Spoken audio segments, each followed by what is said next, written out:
Pilipino lang. Then kanang, sige tayo, atong i-Pilipino. Then kanang yung mga pulong tay, kung ato siyang i-translate sa English, air. Hangin. Kung sa atong pinungan, hangin. Puno. Hangin na siya.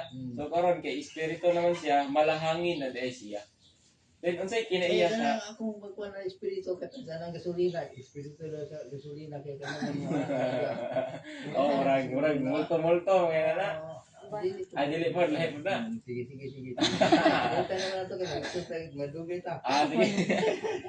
Sige tay. So, di ba malahangin naman siya tay.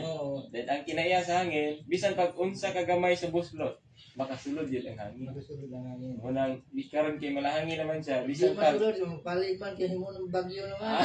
lahi mo na. Hangin. Hangin Japon. Dala ulan na.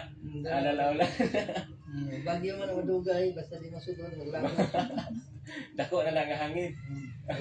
Mana tino-tino na yung wala Diba tayo? Munang bisan unsa na to kagamay mga tao, ready na siya masulod. Diba tayo? basta yung dawaton. Ay kamo dawaton, Adi kasi. Mo ginay kon karon. Importante mo na yung Importante. kinalan dawaton ang Ginoo. Kay ang kuan mo gud ang problema wala man sa bahin sa Dios. Kay ready naman siya. Ang problema man perme nagitatong mga tao. Eh saya mo gud sirado mo ta. Dawaton. Oh, di ba? Example tayo ba ang atong Dios, gripo siya nga